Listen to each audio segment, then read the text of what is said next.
Welcome back. सबसे पहले बात करेंगे इस्लामाबाद ड्यूटी मजिस्ट्रेट ने अली अमीन गंडापुर का एक रोजा जिस्मानी रिमांड दे दिया है। अली अमीन गंडापुर को कल इंसदाद दहशतगर्दी अदालत में पेश किया जाए। वकील बाबर अवान की अली अमीन गंडापुर को मुकदमे से डिस्चार्ज करने की इस्तदा की गई। इस अदालत के पास मुकदमे से डिस्चार्ज करने का इख्तियार नहीं है। प्रोसिक्यूटर ड्यूटी मजिस्ट्रेट ने अली अमीन गंडापुर का एक रोजा जिस्मानी रिमांड दे दिया है। अली अमीन गंडापुर को कल इंसदाद दहशतगर्दी अदालत में पेश किया जाए। इसी पर मज़ीद बात कर लेते हैं हसीब मलिक से। जी हसीब, कहिएगा।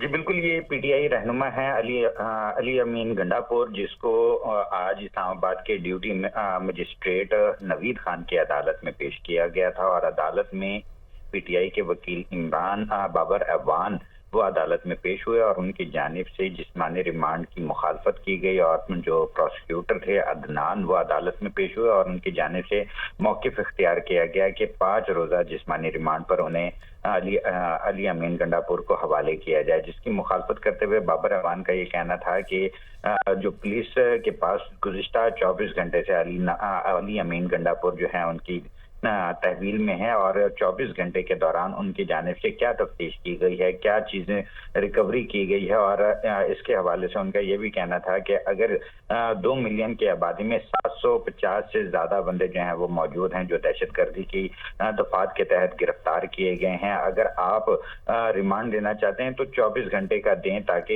ये मुताल्लिका जो अदालत है, क्योंकि दहशतगर्दी की दफात के तहत मुकदमा दर्ज किया गया है थाना गोलड़ा के अंदर, तो मुताल्लिका अदालत में इनको पेश किया जा सके, जिसके ऊपर अदालत ने फरीकैन के दलाइल मुकम्मल होने के बाद ये महफूज़शुदा फैसला सुनाया है और अदालत ने एक रोज़ा जिस्मानी रिमांड पर अली अमीन गंडापुर को इस्लामाबाद पुलिस के हवाले कर दिया है। अली अमीन गंडापुर को गुज़िश्ता रोज इस्लामाबाद पुलिस की जानिब से पुलिस के हवाले कर दिया गया है। बहुत शुक्रिया आपका।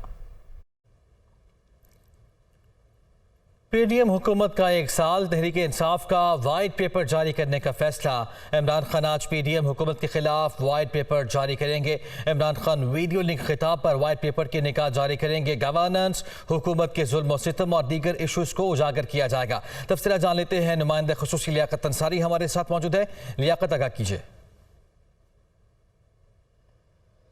आज बिल्कुल पीडीएम की क़यादत का जो 1 साला दौर इक़्तिदार है, इसके हवाले से पीटीआई ने जो है आज वाइट पेपर जारी करने का फ़ैसला किया है और तहरीक इंसाफ के चेयरमैन इमरान खान जो है वो वीडियो लिंक खिताब पर जो है इस जो वाइट पेपर है इसके नकात जारी करेंगे। उससे कबल 2 बजे जो है वो पीटीआई की पंजाब भर की तंजीमी क़यादत का इजलास तलब किया गया, जिसमें सूबा भर के सदूर और जो पार्टी के ज़िले जनरल सेक्रेटरीज़ हैं उनको जो है इस इजलास में मदऊ किया गया है और इसमें तमाम हुकूमती जो इक़दाम उनका जायज़ा लिया जाएगा।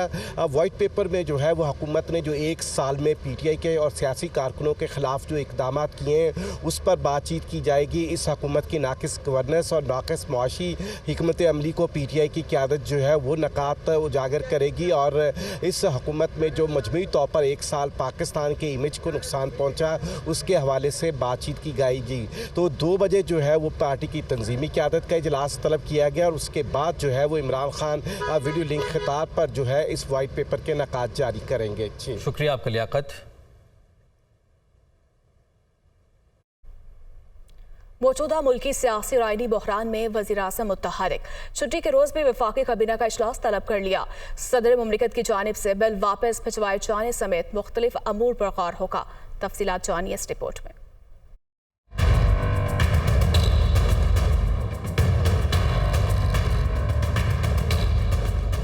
वफाकी काबीना का इजलास आज छुट्टी के रोज दिन 2 बजे होगा।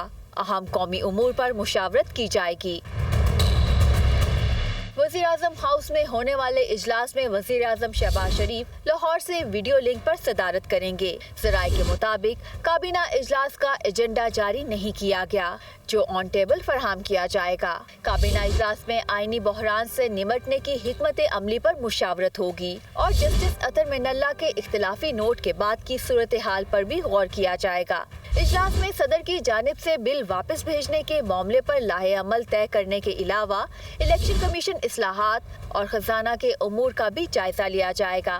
इजलास में कौमी सलामती कमेटी के फैसलों की तौसीक भी की जाएगी। रिपोर्ट आपने देखी तो मौजूदा आईनी बहरान और सियासी सूरत हाल पर वज़ीर आज़म खासे एक्टिव हैं। छुट्टी के रोज़ भी वफाकी काबीना की आज अहम बैठक है। ये इजलास दिन 2 बजे होगा। काबीना इजलास का एजेंडा जारी नहीं किया गया बल्कि ऑन टेबल ये फराहम किया जाएगा। तफसीलात जान लेते हैं, हमारे नुमाइंदे जावेद हुसैन हमारे साथ मौजूद हैं। जी जावेद, अहम इजलास है जो कि वज़ीर आज़म ने छुट्टी के रोज भी तलब किया है वफाकी काबीना का, जिसमें वज़ीर आज़म वीडियो लिंक के जरिए इस इजलास की सदारत करेंगे और 2 बजे जो है वो ये इजलास होगा। और जराए ने बताया है कि काबीना इजलास का एजेंडा जारी नहीं किया गया बल्कि एजेंडा ऑन टेबल होगा। और इस हवाले से जो जराए बता रहे हैं कि गुज़िश्ता रोज जो है वो कौमी सलामती कमेटी के जो फैसले हुए हैं उनकी तौसीक की जाएगी और आईनी बहरान से निपटने की हिकमत अमली पर भी मुशावरत होगी। और इसी तरह से जो इलेक्शन से मुतालिक सुप्रीम कोर्ट का फैसला है और जिस पर जस्टिस अतर मीनल्लाह के इख्तिलाफी नोट के बाद की जो सूरत हाल है उसका भी जायजा लिया जाएगा। और बिलखसूस सदर ममलिकत की जानिब से जो supreme court practice and procedure bill है वो और उसको नजरसानी के लिए दोबारा पार्लियामान को भेजा गया है, उस पर अब उसे मुश्तरका इजलास में पेश करने के हवाले से हिकमत अमली भी तय की जाएगी और मौजूदा जो सियासी और माशी सूरत हाल है इसका भी जायजा लिया जाएगा। जी शुक्रिया आपका जावेद। हुकूमत ने सदर आरिफ अलवी के इनकार के बाद सुप्रीम कोर्ट प्रैक्टिस और प्रोसीजर बिल पार्लियामेंट के मुश्तरका इजलास से मंजूर करवाने का फैसला किया है। पार्लियामेंट का मुश्तरका इजलास पीर को तलब कर लिया गया।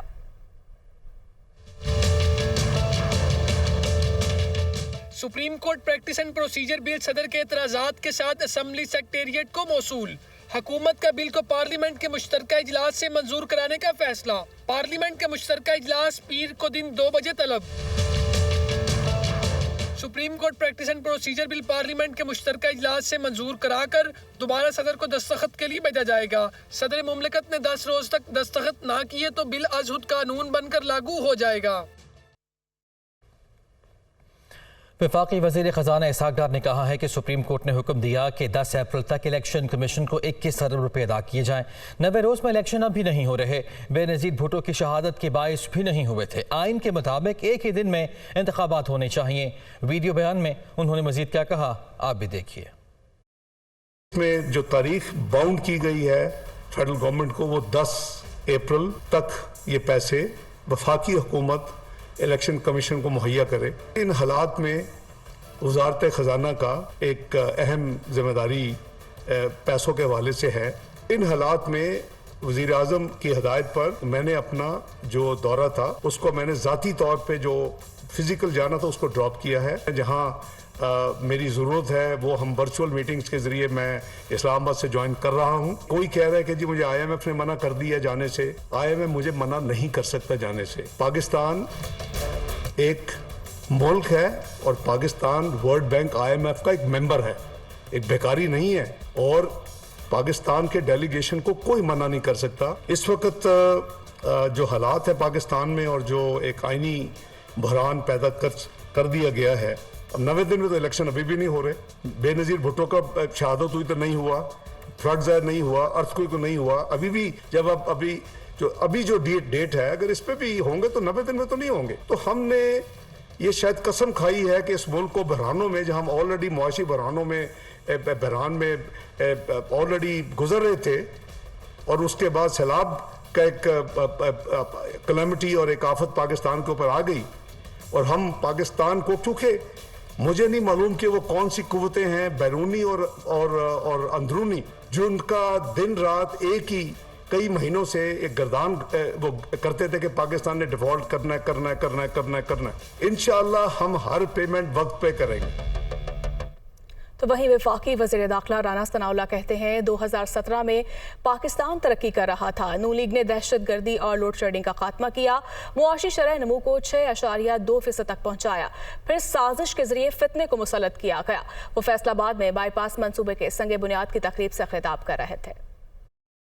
2013 से लेकर 17 तक दहशतगर्दी का भी खात्मा किया और उसके साथ साथ जो है वो लोड शेडिंग का भी खात्मा किया और मुल्क को तरक्की की तरफ लेके गए और मुल्क जो है वो 6.2% के हिसाब से तरक्की कर रहा था। तो फिर क्या ज़रूरत थी इस फितने को जो है वो लाने की। इस फितने को लाने के लिए जो है वो बाकायदा साजिश की गई। इस मुल्क में ओए तोए का कल्चर इंट्रोड्यूस करवाया बेशर्म आदमी ना किसी की इज्जत करता है, ना किसी के साथ जो है वो उसे इज्जत का सलूक करना आता है, ना उसकी को अपनी इज्जत है। अब भी हम मुश्किल में हैं, मुश्किल दौर है। आप पाकिस्तान मुस्लिम लीग नून पर, मियां नवाज शरीफ पर एतमाद करें। इंशाअल्लाह ताला इस फितने ने जो ये मुल्क को मुश्किलात में डाला है, हम इंशाअल्लाह ताला मुल्क को निकालेंगे। और ये फितना जो है ये फसाद बर्पा करना चाहता है मुल्क में, ये बदतमीज़ी, ये नौजवानों को गुमराह कर रहा है। ये हर मामले में इसका जो तरीक़ाकार है वो आपके सामने है। इसलिए आप पूरी तरह से इसकी शनाख्त करें, इसका इदराक करें और इस फितने को, इस फसाद को अपने वोट की ताकत से माइनस करें। हाफिज़ कुरान को इजाफी नंबर देने का केस सुप्रीम कोर्ट में तनाज़ा ख़त्म न हुआ। जस्टिस काजी फ़ाइज़ ईसा ने एक और नोट लिख दिया।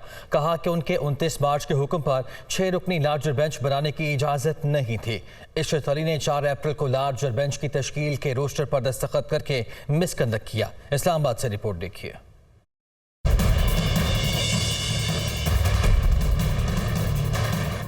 उजलत में बेंच बनाकर गैर आईनी फैसला दिया गया। 6 जजेस का फैसला आइन का मुतबादिल नहीं। जस्टिस फ़ाइज़ ईसा का आर्टिकल 184(3) के मुकदमात की कार्रवाइयां रोकने से मुतल्लिक तफसीली फैसला जारी।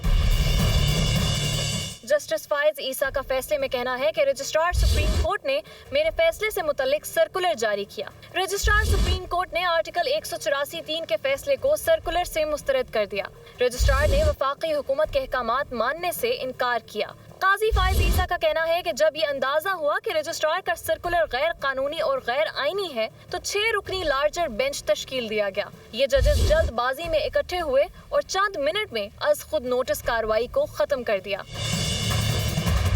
रजिस्ट्रार सुप्रीम कोर्ट को बताया गया कि उनके पास सुप्रीम कोर्ट के किसी हुक्म को कलअदम करार देने का कोई इख्तियार नहीं। चीफ जस्टिस सुप्रीम कोर्ट का हुक्म कलअदम करार देने का कोई इंतजामी हुक्म जारी नहीं कर सकते। चीफ जस्टिस ने आज तक मेरे खत का जवाब नहीं दिया।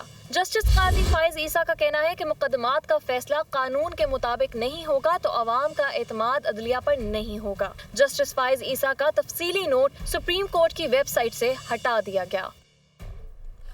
वज़ीर-ए-आज़म के कोऑर्डिनेटर बराए मईशत व तवानाई बिलाल अजहर कयानी ने कहा कि पीटीआई ने अपने दौर में लोगों को बेरोजगार किया। 2 करोड़ लोग गुर्बत की लकीर से नीचे आए। इमरान खान ने 4 साल में मईशत को कमजोर किया, कुर्सी जाते देखी तो IMF से मुआहदे तोड़े, मुल्क को दिवालियापन की तरफ धकेला। वो इस्लामाबाद में न्यूज़ कॉन्फ्रेंस कर रहे थे। खान साहब ने 4 साल उनने मुस्तकिल महंगाई की, 4 वज़रा ख़जाना लगा के उनने 4 साल मुस्तकिल तबाही की। 4 सालों में 2 करोड़ से ज़ायद लोग खान साहब ने गुर्बत की लकीर के नीचे धकेले। और ये वो लोग थे जो 1 करोड़ नौकरियों के दावे करते थे, तो 1 करोड़ नौकरी जिसने देनी थी उसने 60 लाख लोगों को बेरोज़गार किया। और ये सिर्फ ये नहीं, ये आके कहते थे मैं IMF कभी नहीं जाऊँगा। खान साहब की ही गलतियों की वजह से, खान साहब की नालायकी की वजह से उस टाइम पर इन्होंने अपने हाथों से वो IMF मुआहदा फाड़ा, अपने हाथों से मुल्क को दिवालिया की तरफ धकेला, सिर्फ इस वजह से कि अब हमारी कुर्सी तो नहीं रह रही, अगले आए तो अगले आके संभालें, बेशक मईशत को आग लग जाए। Welcome back. बात करेंगे मुल्क भर की तरह कराची में मसीही बरादरी ईस्टर का त्यौहार रिवायती जोश और जज्बे से मना रही है। ईस्टर के मौके पर ईसाई बरादरी ने गिरजाघरों में खसूसी इबादत में शिरकत की। मज़ीद तफसीलात बता रहे हैं अली मेहदी। हाँ जी बिल्कुल, मुल्क भर की तरह कराची में भी मसीह बरादरी ईस्टर का त्यौहार जो है रवायती जोश व खरोश और मजहबी अक़ीद व एहतराम के साथ मना रही है। ईस्टर के त्यौहार के सिलसिले में कराची के मुख्तलिफ गिरजाघरों में गुज़िश्ता रात से ही तक़रीब का सिलसिला जारी है और सुबह के वक्त भी जो है खुसूसी इबादत का एहतमाम किया गया है, दुआई तक़रीबात का इनेकाद किया गया है, जिसमें जो है बड़ी तादाद में जो है मसीह बरादरी शरीक हुई और ईस्टर के त्यौहार की एक दूसरे को मुबारकबाद दी जा रही है और मुल्क व कौम के लिए जो है खुसूसी दुआएँ भी की जा रही हैं। यहाँ पे इस वक्त मैं एक चर्च में मौजूद हूँ जहाँ ईस्टर के हवाले से खुसूसी इबादत के बाद जो है लोग एक दूसरे के साथ जो है गैदरिंग कर रहे हैं, एक दूसरे को मुबारकबाद पेश कर रहे हैं, एक दूसरे को मिठाइयाँ पेश की जा रही हैं। और मसीह बरादरी के मुताबिक ईस्टर का त्यौहार जो उनका एक दूसरा बड़ा त्यौहार है, जो कि अमन और सलामती का त्यौहार है, नई ज़िंदगी का त्यौहार है, जिसको भरपूर अंदाज में जो है वो सेलिब्रेट कर रहे हैं। इस मौके पर जो है अपने मेहमानों के लिए, रिश्तेदारों के लिए खुसूसी इनकी जानिब से पकवान बनाए जाते हैं, उनकी जो है वो खातिर तवाज़ु की जाती है और मिठाइयाँ भी पेश करके जो है ईस्टर के त्यौहार की खुशियों को दुबाला किया जाता है। जी भारत से बरास्ता वाघा बॉर्डर 2800 के करीब सिख यात्री अपने मजहबी त्यौहार बैसाखी में शिरकत के लिए 10 रोज़ा दौरे पर पाकिस्तान पहुंचे हैं। सिख यात्रियों को फूलों के हार पहनाए गए। पहली दफ़ा पाकिस्तान आने वाले सिख यात्री इंतहाई खुश दिखाई दिए। तफसीलात बता रहे हैं लाहौर से हमारे नुमाइंदे राहील सैयद। मजहबी त्यौहार बैसाखी की तकरीब में शिरकत करने के लिए इंडिया से तकरीबन 2800 सिख जो है बरास्ता वाघा बॉर्डर जो है वो लाहौर पहुंचे हैं, जहां पर मतूका वफ़ अमलाक बोर्ड के एडिशनल सेक्रेटरी शराइन ने जो है उनका इस्तकबाल किया, फूलों के हार पहनाए गए। 10 रोज़ा इनका दौरा है। तमाम लोग ननकाना जाएंगे। वहाँ से 14 अप्रैल को जो है वो मरकज़ी तकरीब होगी हसन अब्दाल में बैसाखी की, जहाँ पर ये लोग शिरकत करेंगे। हमारे साथ मौजूद हैं सिखों की फैमिलीज। बैसाखी का मौका सिखों को मिला है, बहुत प्रेम प्यार ना मिला जी। ननकाना साहब जाएंगे, लाहौर जाएंगे। परमात्मा ने बहुत सच्चे पातशाह ने कृपा की थी जी। बहुत अच्छी तरह स्वागत किया है, सभी मिलवर्तन वाले हैं, ये बहुत अच्छा लग रहा है। तो तमाम सिख जो बरादरी है उन्होंने इस पर खुशी का इजहार किया और पूरे पाकिस्तान कौम का जो है वो शुक्रिया अदा भी किया है। यहाँ से तमाम लोग जो हैं वो ननकाना जाएंगे। वहाँ से मरकज़ी तकरीब जो है वो 14 अप्रैल को उसमें शिरकत करेंगे और फिर 18 अप्रैल को बजरिया वाघा बॉर्डर जो है वो वापस जो है वो इंडिया रवाना हो जाएंगे जी। अब बात करेंगे महंगाई का सिलसिला थम न सका। पोल्ट्री मसनूआत के नर्ख रोजाना की बुनियाद पर बढ़ने लगे। प्याज और टमाटर 100 रुपये किलो तक पहुंच गए। फल भी पहुंच से बाहर हो गए। देखते हैं ये रिपोर्ट।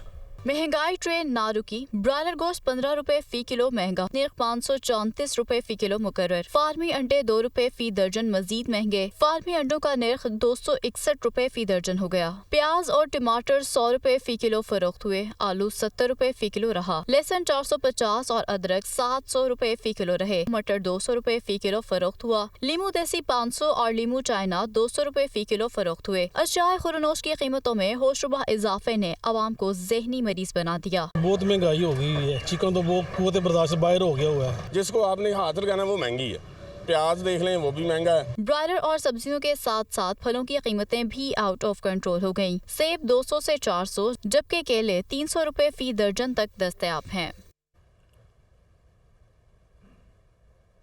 उधर कोयटा में चीनी के नर्ख मजीद बढ़ गए हैं। फी किलो 130 रुपये में फरोख्त की जा रही है। ताजिर कहते हैं कि चीनी महंगी होने की वजह इसकी हमसाया मुल्क स्मगलिंग है। तफसीलात बता रहे हैं फरीदुल्लाह खान। जी, कोयटा में चीनी के रेट जो है दिन ब दिन बढ़ते जा रहे हैं और आया रोज़ जो है चीनी की कीमत में इजाफे की वजह से जो लोग हैं वो बड़े परेशान हैं। रमज़ान शुरू हुआ था तो यहाँ चीनी जो थी 90 रुपये किलो मिल रही थी, लेकिन आज वही चीनी जो है परचून में जो है 130 रुपये किलो हो गई है। आज के जो मार्केट में रेट है वो बताया 50 किलो की जो बोरी है 6100 रुपये की बेची जा रही है। इस हिसाब से थोक में जो वही चीनी 120 रुपये बेच रहे हैं और परचून वाले वो 130 रुपये किलो बेच रहे हैं। जो यहाँ के थोक वाले हैं उनका ये कहना है कि पीछे जो चीनी आ रही है वो वहाँ से खरीद करें, उसी हिसाब से महंगी करें। जामिया की जानी से किसी किस्म का कोई चेक एंड बैलेंस नहीं है, यहाँ कोई कीमतों को कंट्रोल किया जा सके। महंगाई का खमियाजा है वो गरीब आवाम को भुगतना पड़ रहा है। चीनी जो पहले 90 रुपये की मिलती थी अब वो जो है 130 रुपये में खरीदे। इसका मतलब ये रमज़ान के दिनों में जो है सिर्फ 40 रुपये महंगी हो चुकी है। जी, कराची में शहरियों की जानिब से ईद की तैयारियां जारी हैं। बाजारों में बच्चे अपने वालिदैन के हमरा मनपसंद मलबूसात की खरीदारी में मसरूफ नजर आ रहे हैं। इसी हवाले से देखते हैं रुताबा अरूस की ये रिपोर्ट।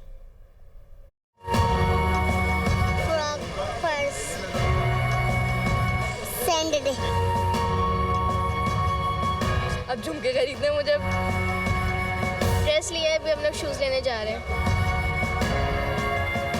जैसे जैसे ईद करीब आ रही है बच्चों की ईद की तैयारियां भी जोर पकड़ती जा रही हैं। बच्चे ईद की तैयारी करते हुए रिवायती कपड़ों के साथ साथ कार्टून कैरेक्टर्स वाले मलबूसात भी शौक से खरीदते हैं। मुझे बैटमैन का सूट पसंद है और pant shirt, frock, purse, sandal.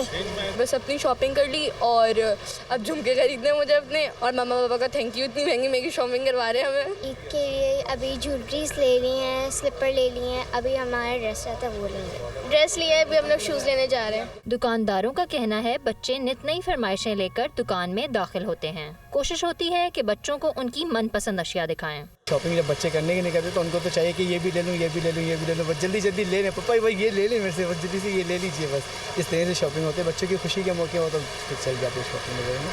Eid ul Fitr के लिए बच्चों की खरीदारी की फहरिस्त तवील है और इनकी ये शॉपिंग चांद रात तक जारी रहती है। कहा जाता है कि बचपन में मनाई गई ईद का मज़ा ही अलग है।